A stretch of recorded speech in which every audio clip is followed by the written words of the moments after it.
Alright guys, Mazda says they're going to send me a Mazda 3 hatchback. We got a lot of models to choose from here, starting at $22,165 and going up to the Turbo Premium Plus, $34,465. They'll probably send me one loaded up with everything. I got the paperwork coming any moment. Yep, the 2.5 Turbo all-wheel drive Premium Plus package. This is not supposed to come with any options. We know they'll always find some excuse to tack something on. Of course, $395 for white metallic paint. They just can't help themselves. And here's the total with shipping, $35,810. A long jump from 22 grand. But look at the right side. Unlike some other Mazdas lately where they're building them in Mexico, this is built in a Japanese plant by Japanese workers using Japanese parts. That's worth the price of admission in my book. And since we're looking at the price sticker, here's the safety rating for those interested in that stuff. 5 stars all the way.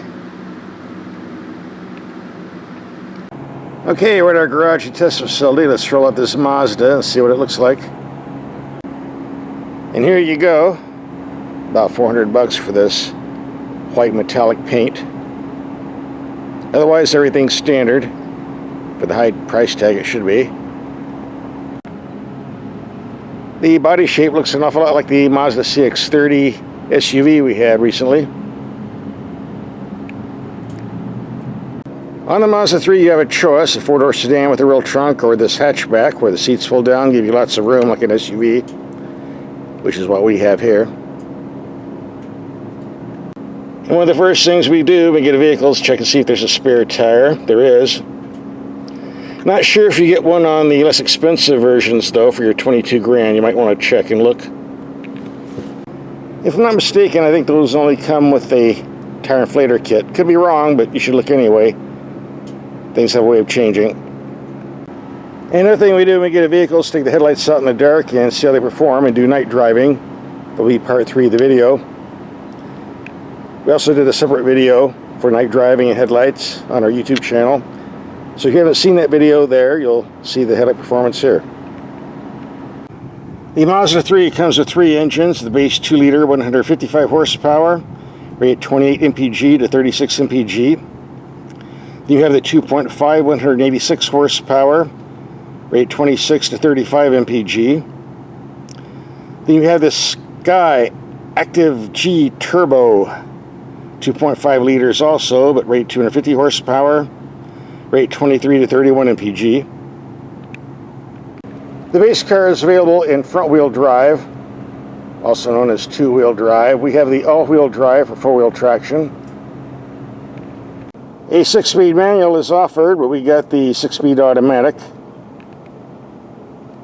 Here's a very important tip if you're going to buy one of these. I have been told by the Mazda reps that if you want the full 250 horsepower out of this motor, you have to use 91 premium fuel.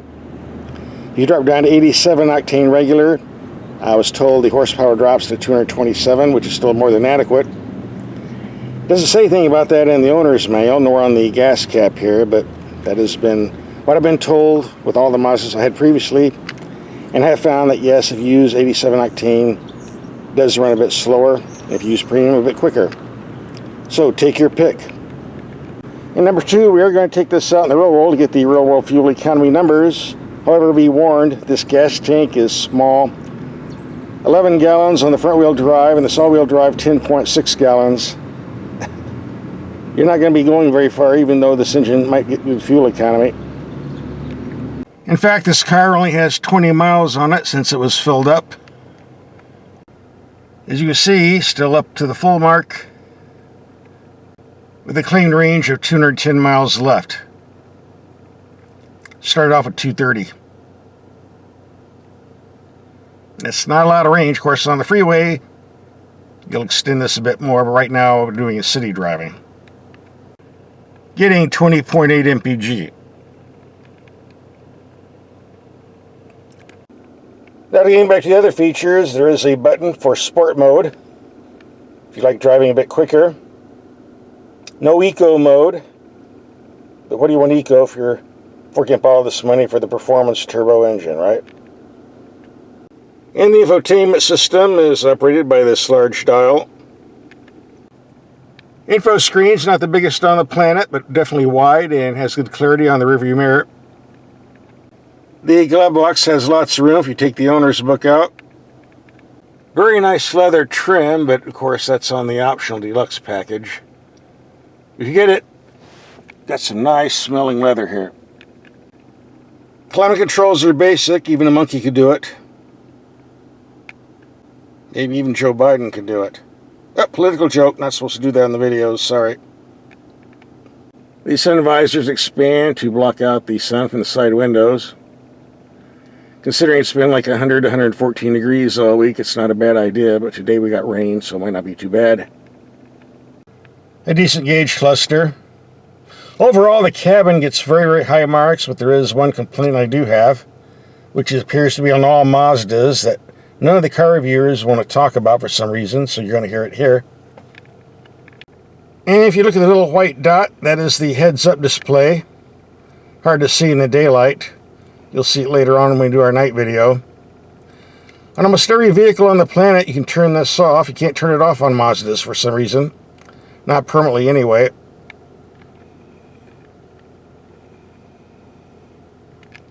On Mazdas, the heads-up display is called active driving display. Same thing. If you click a little button, yeah, you turn it off temporarily. Yeah, now it's gone. The problem is you turn the vehicle off, turn it back on again. Now it comes on again. I don't want to go through this every time I turn the vehicle on, so for all practical purposes, you cannot turn the system off. There it is again. But I do have a method I've demonstrated in other videos. Just go to your drawer, get some dark colored socks, and jam it down the hole. I've lost a lot of socks this way. I forget to take them out when I turn the vehicles back in. I guess they're still there. Well, it turned it off, though. That's how you do it. Shouldn't have to. Alright, segment 1, show and tell is over. Segment 2, let's go out and do some driving. Mazda vehicles have some of the best power steering around, and no exception here. Quick, light, responsive, decent feel. The way German cars used to be, aren't anymore. Now we have to go to Japanese to get that. Mazda and Lexus are the two best in the market for Japanese brands. And as we do all our tests, we're going to take some speed humps around 15 to 20 miles per hour. See how the suspension performs on impact. So coming up is hump number 1. Pretty comfortable. Number 2. Number 3. And a nasty big one coming up. Pretty smooth for a small car. Very comfortable. This little motor's got lots of power. Acceleration of this vehicle's pretty brisk. Especially once the turbo spools up. Thing's definitely got guts. Perfect brakes too. Let's take the turning circle. See if we can spin this baby out. All the Mazda 3s I've done this to did pretty good with front wheel drive. With all wheel drive we should be doing better, and we are. Oh yes, this thing is really sticking like glue. If you do a lot of driving in heavy city traffic, this might be the vehicle for you. A small rig like this with a powerful engine, good handling, nice brakes, good steering. You can smooth in and out of traffic with these, no problem. Just like the expensive German sporty sedans for a lot less money. So what's my take on this Mazda 3 Turbo after a week of driving? I'm very impressed. The quality is high, as you expect, being made in Japan. The turbo engine is super quick. Got a smooth ride, good handling, nice steering, good air conditioning. Overall, it's a very nice vehicle. The only complaint I had was with the dinky 10-gallon gas tank. If you're on the freeway getting 29 miles to the gallon, it's not that big a deal, but in city driving, when you're getting 20 to the gallon, results in a lot of fill-ups at the gas station. Sure, they can put a bigger tank on this. Almost forgot to pull my socks out.